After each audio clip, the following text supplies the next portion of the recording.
Accuse மறுபடியும் தூக்கிட்டு போயிட்டாங்க சார். என்கிட்ட ஒண்ணுமே இல்ல, தனியா இருக்க.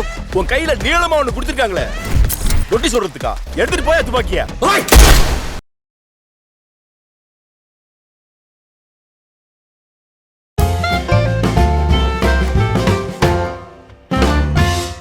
நியூஃபிலிமாலய நேயர்களுக்கு வணக்கம். நான் உங்கள் பத்திரிகையாளர் ஆர்.எஸ். கார்த்திக். என் அருகில் சக்தி சரவணன். வணக்கம். நாங்கள் ரெண்டு பேரும் இந்த வீடியோவில் விமர்சன விவாதம் பகுதியில் பார்க்க இருக்கிற படம் போகி. போகி. இது பொங்கலுக்கு வர வேண்டிய படம். யோகி தெரியும், ரோகி தெரியும், துரோகி தெரியும். துரோகி ரோகினா தெரியல, நோய் வாய்ப்பட்டாங்க. துரோகி துரோகம் பண்றாங்க, நம்பிக்கை துரோகி. போகி யோகி, ஞானிகள், சித்தர்கள். இதெல்லாம் இது என்ன போகி? அதுதான் பொங்கலுக்கு முன்னாடி போகி போடுவோம்ல. அது மட்டும் இல்ல, முப்போகமும் செஞ்சுட்டு இருந்தா அவன் பேர் போகி. தெரியல உங்களுக்கு? அது ரஜினி ஒரு இதுல சொல்லியிருப்பாரு, தெரியல உங்களுக்கு? போகினா நல்லா போகம் போகம் விளைஞ்சதுங்கிறோம்ல, பயங்கரமா விளையிறது. அதுதான் அதுல வந்து இது என்ன போகினா, ஆனா இது அந்த போகி இல்ல, சம்மந்தம் கிடையாது. இது போகி பண்டிகை குறிக்கிறது தான். போகியில எப்படி வேண்டாத பழையதெல்லாம் போட்டு கொளுத்துறோமோ அந்த மாதிரி தீய மனிதர்களை கொளுத்துருங்க அப்படின்றாரு இந்த படத்தோட இயக்குனர். அதை நேரடியா சொல்லாம ஒரு விதமா சொல்லியிருக்கிறாரு. என்ன கதை அப்படின்னு பாத்தீங்கன்னா, அருமையான ஒரு கதை. நம்ம ஒரு அண்ணன் தங்கச்சி படிப்புக்காக சென்னை வர்றாரு. அண்ணன் வந்த இடத்துல ஒரு மலை கிராமம், அது எங்க நம்ம குரங்கணி ஃபாரஸ்ட், தேனி மாவட்டம். அந்த மாதிரி பாசமான அண்ணன் தம்பி, அண்ணன் தங்கச்சி. அப்பா அம்மா செத்து போயிடுறாங்க, பாட்டி வளர்ப்புல ரெண்டு பேரும் வளர்றாங்க.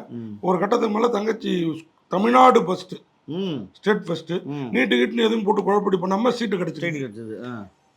மெடிக்கல் காலேஜுக்கு படிக்க வராங்க. வந்த இடத்துல அந்த பெண் அகால மரணம் அடைகிறா. ஏன் என்ன அப்படின்னு இறங்குற அண்ணன் தன் காதலியை தேடி தான் தங்கச்சியோட இங்க வரான். ஆனா காதலியே மறந்துட்டு தங்கச்சி சாவுக்கு யாரெல்லாம் காரணமோ அவங்கள பழி வாங்குறாரு. சாவுக்கு என்ன காரணம்? ஹாஸ்பிட்டல்ல நடந்த அசம்பாவிதம் தான். ஹாஸ்பிட்டல் அப்படின்னு நீங்க ஒண்ணு டாக்டருங்க டீன் எல்லாம் தப்பா நினைச்சுக்காதீங்க. அங்க இருக்கிற ஒரு கடைநிலை ஊழியர்கள் செய்யற காசுக்காக செய்யற அயோக்கியத்தனங்கள் தான் இந்த பொண்ணு மரணத்துக்கு காரணம். இந்த பொண்ணு மட்டும் இல்ல, பல பெண்கள் பிணமான பெண்ணும் அவங்க விளையாண்ட விளையாட்டு இருக்கு பாருங்க, அதுதான் கதை. ஓகேவா? இப்போ அதனாலதான் இந்த பொண்ணு, அந்த பொண்ணு சாவரப்ப சொல்றா, அண்ணா ஒருவேளை என்ன ஹாஸ்பிட்டல் அந்த வில்லங்க வந்து இவளை அடிச்சு அண்ணன் இல்லாதப்ப கிட்டத்தட்ட காலி பண்ணிடுறானுங்க, ஹாஸ்பிட்டலில் தூக்கிட்டு வர்றாங்க. அப்போ பொண்ணை கண்ணு முடிச்சு, அண்ணா ஒருவேளை நீ தூக்கிட்டு போறப்ப நான் உயிர் பழைக்கலன்னா என்ன பிணவரைக்கு மட்டும் எடுத்து மருத்துவரைக்கு மட்டும் கொண்டு போவாத அப்படின்றா. ஏன் எதுக்கு என்னன்றதை நீங்க படம் பார்த்து தெரிஞ்சுக்கோங்க. இந்த கதையில அண்ணனா நடிச்சிருக்கிறவனும் சரி, தங்கச்சியா நடிச்சிருக்கவங்களும் சரி, எல்லோருமே சில இடம் சங்கிலி முருகன் தலைமை ஆசிரியரா வர்றாரு. கவர்மெண்ட் பள்ளி அந்த ஊர்ல மிரட்டிடுறாரு. நம்ம பிணவரை கூலி தொழிலாளியா வர்றது யார் தெரியுமா? கோட்டருங்கையுமா நம்ம மொட்டை ராஜேந்திரன் பண்ற அயோக்கியத்தினெல்லாம். ஐயோ, இது ஒரு 6-7 வருஷத்துக்கு முன்னாடி இளமையா இருக்காரு. இந்த கதை ஏற்கனவே நம்ம பார்த்திருக்கோம். இது ஒரு பிரபல நடிகையோட லைஃப்ல பண்ணுவாருன்னு சொல்லி கேள்விப்பட்டிருக்கோம். இதுல அதெல்லாம் இல்ல, நேரடியா விஷயத்துக்கு வந்துடுறாங்க. வந்து அவங்க யாராருக்கெல்லாம் அந்த இதை வந்து பண்றாங்க, இதுக்கு பின்னணியில யாரெல்லாம் இருக்கு அப்படிங்கிறத கண்டுபிடிச்சு ஒரு போலீஸ் இன்ஸ்பெக்டர் உதவியோட மொத்த குண்டையும் கைலாசம் அனுப்புறாரு. இந்த கைலாசம் அனுப்புறது சட்டத்தின் முன் நிறுத்தி அனுப்புறாரா, அவங்களே தண்டனையை கொடுக்குறாங்களா. அந்த இடத்துலதான் இந்த படம் எனக்கு ரொம்ப பிடிச்சி போச்சு. என்னன்னா, பொதுவா நம்ம போலீஸ் ஆபீசர்லாம் நீதிமன்றத்துக்கு அனுப்புங்க, பிடிச்சாச்சு குற்றவாளிகளை, இந்த அண்ணனுக்கு தயவுல பிடிச்சிடுறாங்க, நீதிமன்றத்துக்கு அனுப்ப ரெடியாகிறாரு. யார் அந்த போலீஸ்காரர்னா நம்ம வேலராமமூர்த்தி எழுத்தாளர். என்னடா இவர் பொதுவாக வில்லனா இருப்பாரு, இந்த மாதிரி கூட்டத்துக்குலாம் தலைவரா இருப்பாரு, இதுல போலீஸ் ஆபீசரா இருக்கிறாருன்னு பார்த்தா கட்டமை கண்ணியம் கட்டுப்பாடுன்னு கட்டசில தீர்த்து கட்டுறாரு பாருங்க அத்தனை பேரையும் மக்கள் வேண்டுகோளுக்குனுங்க. அதுக்கப்புறம் இன்னொரு ட்விஸ்ட் இருக்குது கிளைமாக்ஸ்ல, அவரையும் தீர்த்து கட்டிடுறாங்க. யாரு என்ன அப்ப போடுறாரு ஒரு கார்டு, இந்த மாதிரி அயோக்கியர்கள் தூணிலும் இருப்பார்கள் துரும்பிலும் இருப்பார்கள், கவனமா இருங்கன்னு. அது மட்டும் நமக்கு கொஞ்சம் நெருடலா இருந்தது. கடவுள் மாதிரியே இந்த அயோக்கியர்கள் தூணில் இருப்பார், இவர் வந்து தூணில் இருப்பார் துரும்பில் இருப்பார்னு சொல்றத பார்த்தா கடவுளையும் இவர் சேர்த்து சொல்றாரோ டைரக்டருங்கிற ஒரு ஃபீல் வந்துச்சு.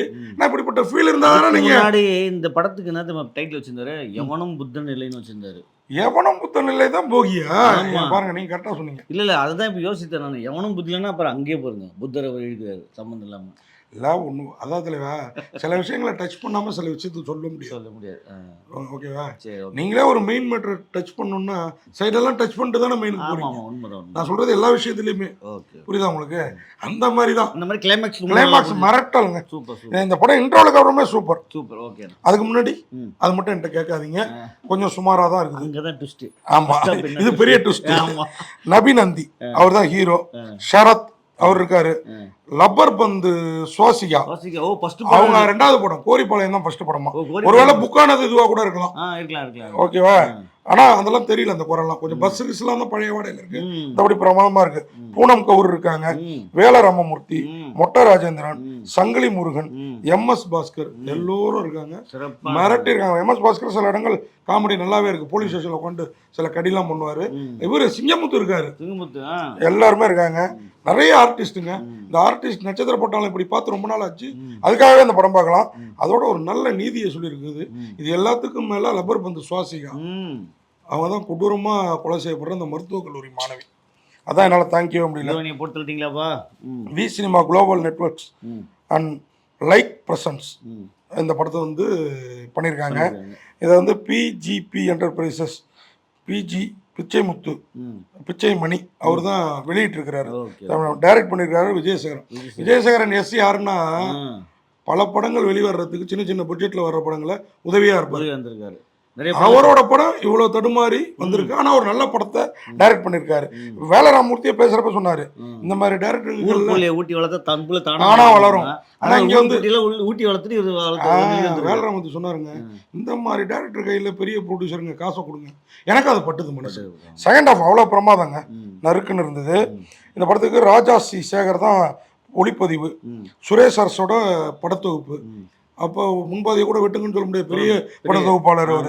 ஆமாம், dialogues ST Sureshkumar, art direction A Palanivel, எல்லாமே சிறப்பாக இருந்தது. ஆக்ஷன் அன்பறிவு மாஸ்டர் அசதி இருக்காங்க, ஃபைட்டும் பிரமாதமாக இருந்தது. மொத்தத்தில் இந்த படம் என்ன படம்? போகி. யோகி, ரோஹி, துரோகி எல்லோரும் பார்க்க வேண்டிய, ஆமா எவ்வளவோ நம்ம பார்த்துருப்போம், அவங்க எல்லோரும் பார்க்க வேண்டிய படம். அவங்களோட சேர்ந்து நாமும் பார்க்க வேண்டிய படம். அதுவும் ஃபர்ஸ்ட் ஹாஃபை கூட நீங்க மிஸ் பண்ணுங்க, செகண்ட் ஹாஃபை மிஸ் பண்ணவே பண்ணாதீங்க. ஏன்னா உங்களை கொஞ்ச நேரமாவது ஆஃப் பண்ணி வைக்கும் இந்த படம். அயோக்கியத்தனங்களை ஆஃப் பண்ணி வைக்கும். நன்றி, வணக்கம். இந்த வீடியோ உங்களுக்கு பிடிச்சிருந்தா லைக் பண்ணுங்க, கமெண்ட் பண்ணுங்க, ஷேர் பண்ணுங்க, சப்ஸ்கிரைப் பண்ணுங்க.